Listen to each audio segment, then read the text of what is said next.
औज़ुबिल्लाहिमिनश्शैतानिर्रजीम बिस्मिल्लाहिर्रहमानिर्रहीम।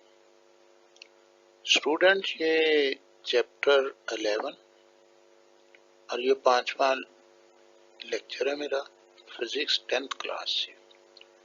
Nature of sound के बारे में हम जानेंगे कि इसकी आवाज की हैयत क्या है। आइए सबसे पहले तो ये बात जान लें कि वेव्स क्या हैं। वाइब्रेशन ऑफ ऑब्जेक्ट, अब ये ऑब्जेक्ट वाइब्रेट करता है, उसकी वाइब्रेशन इन एनी मीडियम, और ये मीडियम के अंदर है, प्रोड्यूसेस वेव, तो ये वेव्स प्रोड्यूस करते हैं। अब देखें, इन बातों को आप बड़ी आसानी के साथ वेव की डेफिनेशन, प्रोड्यूसेस वेव, वाइब्रेटर। अब यहाँ पे मिसाल है, example gratia, vibrator of ripple tank produces water waves, और रिपल टैंक जो है ये वाटर वेव प्रोड्यूस करता है। Medium in this case is liquid, और इसमें मीडियम लिक्विड है, but it can be gas और सॉलिड, और ये गैस और सॉलिड भी हो सकता है। तो हम मीडियम कोई भी हो सकता है, यानी लिक्विड भी हो सकता है, गैस भी हो सकता है, सॉलिड भी हो सकती है। तो ये अब उसमें ये वेव्स प्रोड्यूस होती हैं। ये सिर्फ प्रोड्यूस की हद तक जो है ना, इस पूरे वेव्स क्या हैं तो उस हवाले से अब उसके अलावा हम साउंड वेव्स के बारे में जानते हैं। अब very clear, when body vibrate, जब बॉडी वाइब्रेट करती है, वाइब्रेटिंग बॉडीज प्रोड्यूसेस वाइब्रेशन, बात वही है जो ऊपर बयान की गई, वाइब्रेशन इन एयर, हवा में, अराउंड देम, देम से मुराद वाइब्रेटिंग बॉडी है। Vibrating produces vibration in air around them, अपने गिर्द। एयर वाइब्रेशन अब प्रोड्यूस होती है, फिर ये प्रोपेगेट होती है, एंड आर रीच्ड, और फिर ये पहुंच जाती है आवर ईयर, हमारे कानों तक। दीज एयर वाइब्रेशंस, ये हवा की vibration, produce sensation of sound in our ear, ये हमारे कानों में सेंसेशन यानी उस आवाज का तासर पैदा करती है। Now example, the vibration of guitar string, तो ये गिटार स्ट्रिंग से आवाज जो है यहाँ कान तक मतलब पहुंचने के लिए मीडियम, एयर मीडियम दरकार है।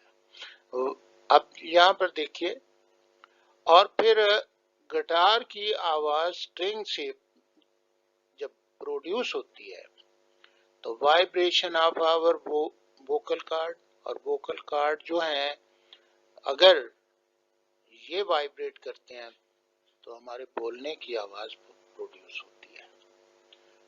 फिर ये हार्ट बीट है, दिल के धड़कने की आवाज, एंड लंग्स, और लंग्स जब उनके अंदर हवा जाती है और बाहर निकलती है, प्रोड्यूस द साउंड, ये भी साउंड प्रोड्यूस। वेव्स और वेव्स होती हैं क्योंकि ये रिदम में होती है और एक तसलसल में प्रोड्यूस होती है, और which can be heard by stethoscope, और स्टेथोस्कोप से इनको सुना जा सकता। तो अब देखिए, ये तो सिर्फ एक जर्नल सी बातें जो है ना, ये सारी साउंड वेव के बारे में लिखी हुई हैं कि हमें इनकी सेंसेशन कैसे होती है, कौन सी चीजें हैं जो साउंड प्रोड्यूस कर रही हैं, कुछ एग्जाम्पल्स के तौर पर पेश की गई हैं। वेव्स क्या होती हैं, साउंड वेव क्या है, ये तो जनरल आइडिया जो है वो दिया गया। Now sound is produced by vibrating, अब हम कुछ बातें साबित करेंगे। ये कैसे मालूम हो गया जी? वाइब्रेटिंग बॉडी ही साउंड प्रोड्यूस करती है। इससे पहले हम बात कर चुके हैं ना, तो इसलिए इस एक्टिविटी से हम समझेंगे। Strike the tuning fork against the rubber pad, और रबर पैड के साथ इसको टकराइए। ट्यूनिंग फोर्क, ये ट्यूनिंग फोर्क है और इसके ये दो प्रॉन्ग हैं ट्यूनिंग फोर्क के, और मखसूस फ्रीक्वेंसी के ये ट्यूनिंग फोर्क होते हैं। The tuning fork will begin to vibrate, और ट्यूनिंग फोर्क वाइब्रेट करना शुरू कर देगा। Bring it near the ear, इनको कान के करीब लाइए। Sound produced can be heard, और जो साउंड प्रोड्यूस होती है वो सुनी जा सकती है, और ये बहुत फीबल यानी फेंटेस्ट होती है। Touch the vibrating prong of tuning fork with the suspending plastic ball. अब इससे वाइब्रेट करते हुए ट्यूनिंग फोर्क को टकराएं तो क्या होगा? The vibrating prong of tuning fork will give a push to the ball. ये बॉल को एक पुश देगा, धक्का देगा, आगे की तरफ भेज देगा। Touch the vibrating tuning fork on the surface of the water. तो ये देखिए सरफेस वाइब्रेट करते हुए ट्यूनिंग फोर्क को आप पानी की सरफेस से छुएं। It make the water to splash, तो पानी के छींटे उड़ेंगे।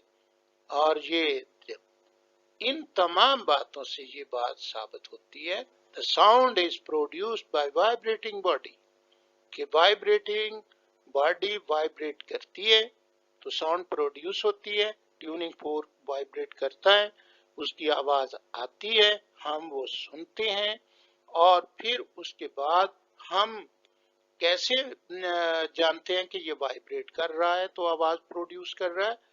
अगर हम ये इसी तरह बॉल से टच करेंगे तो ये बॉल आगे की तरफ जाएगा, पानी का स्प्लैश होगा।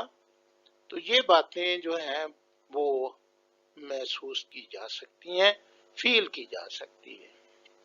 तो इससे पता चल जाएगा कि साउंड उसी वक्त पैदा होती है जब कोई बॉडी वाइब्रेट करती है।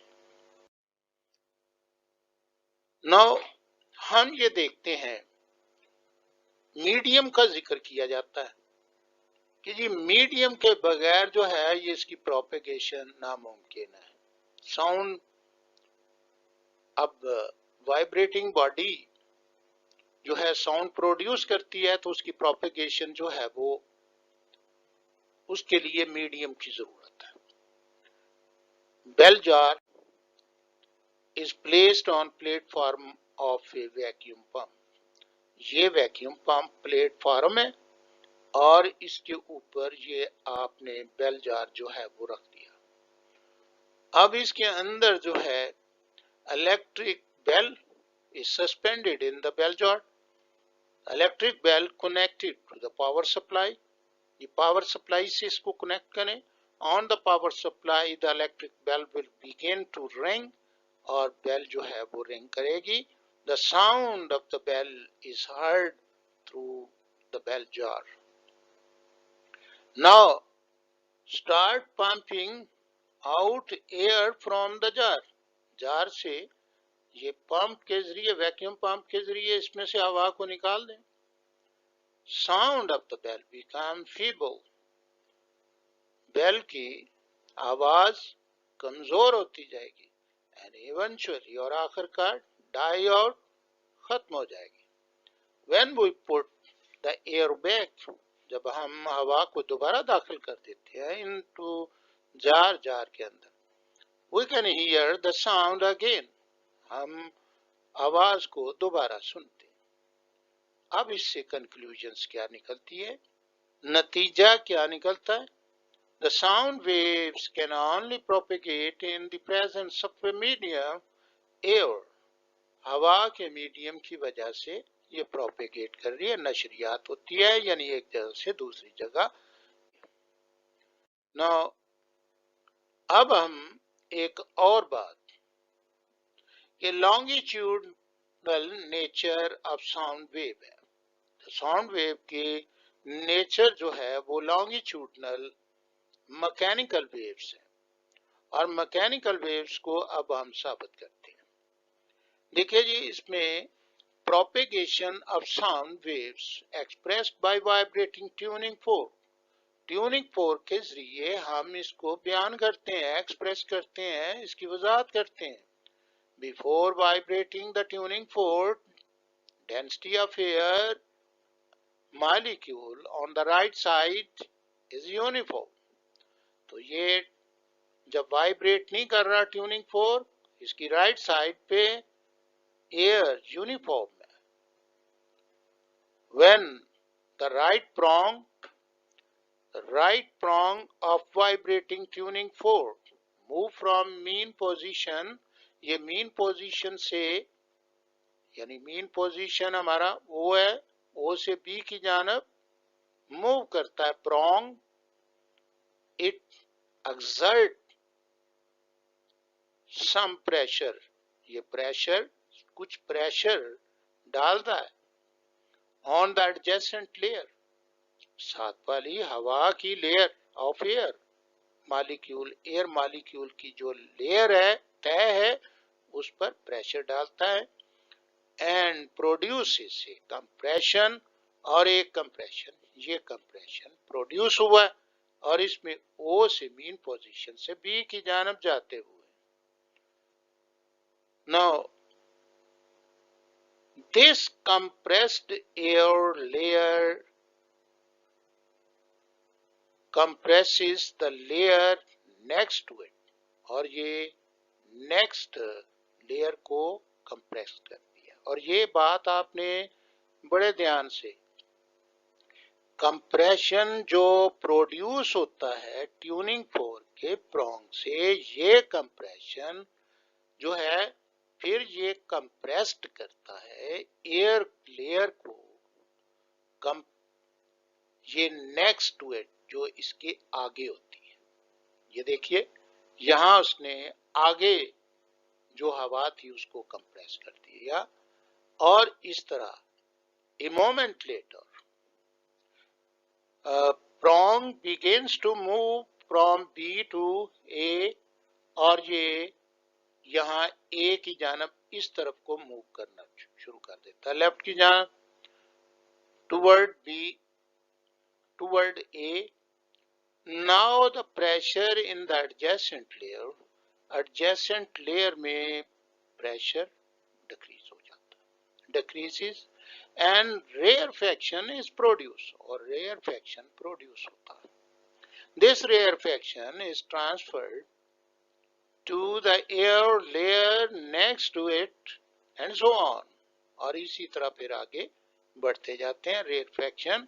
और ये देखिए, ये कंप्रेशन, फिर ये रेयरफैक्शन, कंप्रेशन, रेयरफैक्शन, कंप्रेशन, और ये ऑल्टरनेट प्रोड्यूस होते हैं। As the tuning fork move back and forth, tuning fork आगे और पीछे हरकत करता है रैपिडली, तेजी के साथ। A series of compression and rarefaction are carried in air, और हवा जो है वो उसमें कैरीड होते हैं, यानी आगे आगे बढ़ते हैं। याद रखिए, ये carried in the air, compression and rarefaction are carried in the air. Now we can easily understand, अब हम आसानी के साथ समझ सकते हैं, the direction of propagation, propagation की direction of sound wave is along the direction of oscillating air molecule, और जिधर एयर मॉलिक्यूल जो ऑसिलेट कर रहे हैं वो ये है, इस तरह ऑसिलेट करते हैं, और इसी जानब में along the propagation जो है ये मॉलिक्यूल वाइब्रेट करते हैं।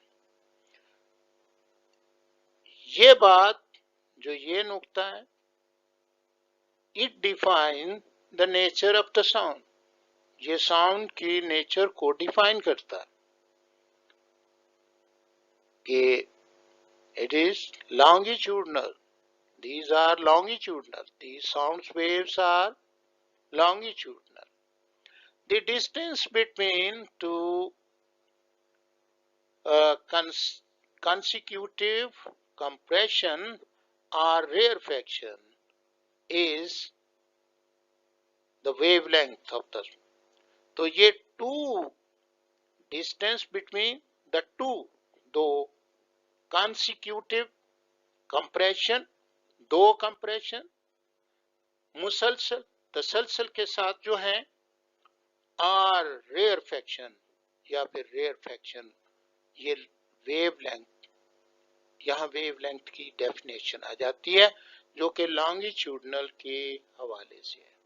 देखिए ये आप यहाँ से लेकर और ये दूसरा कंप्रेशन, ये वेवलेंथ, और ये रेयरफेक्शन और इससे ये दूसरा रेयरफेक्शन है।